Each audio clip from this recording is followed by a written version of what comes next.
Excusez-moi, vous n'avez pas vu l'émission, donc demande à Mathieu, par exemple. À Mathieu, par exemple, cette phrase vient dans quel contexte et il parle après qui et comment ça se passe? Mais il n'y a pas toujours besoin d'un contexte. Si je te sors une phrase horrible, il n'y a pas besoin de contexte pour la justifier. C'est quand même important. Là, c'est pas. Il ne s'agit pas de justifier, il s'agit de savoir le contexte et la thématique globale. C'est quoi la thématique de l'émission? Mais je ne sais pas quelle est la thématique, je m'intéresse à la phrase. Oui, mais Géraldine, tu vois, si je dis Géraldine est une grosse conne, non, que je m'arrête là et que j'ai pas dit avant ce qui se passait avant ou après, peu importe. La phrase en elle-même est horrible.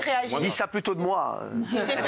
Jamais mon cœur. Non, mais répondez à la question de Géraldine. C'est important. Donc, il parle effectivement. Le thème, c'est effectivement Internet en prison. Est-ce qu'il faut que les prisonniers aient Internet en prison? Et la femme qui parle, Emmanuelle Dancourt, qui est très brillante, dit, elle, a priori, oui, elle est d'accord pour tous les prisonniers. Et lui dit, moi, je ne suis pas d'accord, parce que qui, quoi, comment? C'est-à-dire, est-ce qu'on va donner, comme il disait, à un pédocriminel Internet? Est-ce qu'on va donner à un terroriste Internet? Non, mais tu mélanges tout, pardon, tu mélanges tout. Tu dis, non, on peut penser qu'ils n'ont pas le droit d'avoir Internet sans penser qu'ils sont des sous-citoyens. C'est deux choses différentes. Elle a raison, Béatrice, qui a choqué. On ne peut pas dire aujourd'hui. Sous-citoyen, c'est pas sous-homme ou sous-race. Non, pas du tout. Pour moi, on ne peut pas dire que les prisonniers sont des sous-citoyens. Je suis désolé. Sous-citoyen, ça ne veut pas dire c'est inadmissible. Non. Sous-homme, ça veut dire qu'ils se sont mis hors la loi. Et comme l'a dit très bien Delphine, en ce sens, ils n'ont pas les mêmes droits que ceux qui sont hors de prison. Ils n'ont pas les mêmes droits, mais ce ne sont pas des sous-citoyens. Ils n'ont pas les mêmes droits, en fait. Non, mais ils n'ont pas les mêmes sous-citoyens, pour l'ensemble du public, ça veut dire sous-homme. Mais non, c'est pas la même chose. Même pas pour moi. Ils se sont mis hors la loi et donc, de ce fait, ils se sont exclus de la société. Ils ont décidé d'être hors de la société. Et c'est pour ça qu'ils sont en prison. Gilles, qu'est-ce que tu penses des explications de Géraldine? C'est complètement vaseux. Ils sont privés de liberté, Géraldine. Ils sont privés de liberté. Et pourquoi? Ils ont été condamnés. Et pourquoi? Parce qu'ils ont fait une faute, une erreur. Ils ont été condamnés. Et donc, ils doivent d'abord... Non, les chéris, je veux dire... d'être privés de liberté, vous voulez... Ce sont des citoyens qui ont été jugés. Et donc, ils ont fauté. Ce sont des citoyens qui ont fauté. Voilà, c'est tout. Mais ce ne sont pas des sous-citoyens. On est d'accord qu'en prison, ils sont quand même enfermés. Ils n'ont pas le droit, par exemple, d'aller venir. Ce ne sont pas des sous-citoyens. S'il vous plaît. Ce sont des citoyens qui ont fauté. Voilà, mais ce sont des citoyens, ce ne sont pas des sous-citoyens. Mais ils n'ont pas les mêmes droits que les citoyens qui sont hors de la prison. Un enfant qui est puni à l'école, c'est pas un sous-enfant. C'est un enfant qui est puni et qui va être puni et qui reviendra ensuite. Tu vois ce que je veux dire? Non, mais merci de me faire une explication de texte. Je comprends très bien ce que tu dis, Mathieu. Non, mais c'est pas mal ce qu'il dit. Mais malgré tout, pour moi, sous-citoyen, encore une fois, c'est pas sous-homme ou sous-race, en fait. Pour nous, pour vous. Il a très bien dit, c'est quelqu'un, un citoyen civique, c'est quelqu'un qui n'a plus de droits civiques, donc qui n'a plus rien à faire dans la société. Pour les terroristes, par exemple, ils n'ont plus les droits civiques. C'est très minoritaire, Géraldine.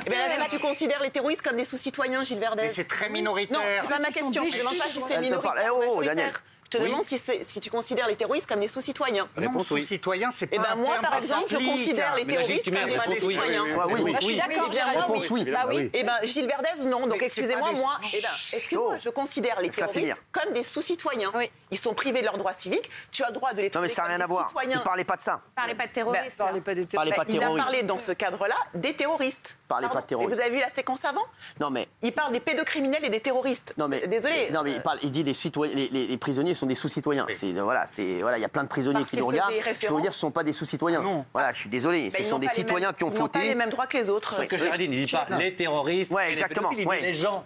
Les gens, c'est les gens dans les prisons, c'est pas les terroristes, c'est les pédophiles. Comme ça, effectivement, c'est assez choc. Je suis d'accord, mais sauf que ça vient dans un contexte où je trouve que c'est très clair, moi, personnellement. T'es amoureuse en tout cas. C'est vrai que c'est beau. Non, parce que Guillaume Janton n'est pas amoureux. Non, il est amoureux aussi. Et Delphine n'est pas amoureuse non plus, elle est amoureuse, d'accord. Non, mais... Oui. Est-ce que je peux juste revenir sur ce que Mathieu a dit? Tu sais, tu as dit quand un enfant fait une bêtise, ok, c'est pas un sous-enfant. Mais en fait, un enfant, c'est un mot, tu vois, commun. Et puis un adulte, c'est un mot commun. Mais le mot citoyen, c'est pas tout à fait un mot commun, c'est un statut, tu comprends? C'est un grade. Et tu l'acquiers si tu rentres dans... C'est un citoyen de la République.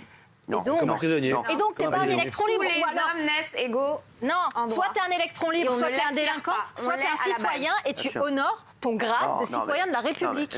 Daniel. Géraldine, justement, si on parle du terme citoyen, il y a à peu près 98% des prisonniers qui ont le droit de vote. Ils peuvent voter par procuration. On pense même peut-être installer des urnes en prison pour les grandes élections. Donc le mot citoyen, ils sont des citoyens puisqu'ils votent. Après, justement, on l'entend plutôt comme sous-homme. On est tous à peu près dans le même esprit. Donc, voilà. En tout cas, c'est ce qu'il semblait penser quand il s'est énervé et qu'il l'a dit. C'est ce qu'on a vu dans ses yeux, mais on peut se tromper. Non, moi je trouve pas, mais après vous avez le droit de le penser, ça me dérange pas. Elle le connaît mieux que nous, hein. Oui, évidemment. Elle le connaît mieux que nous.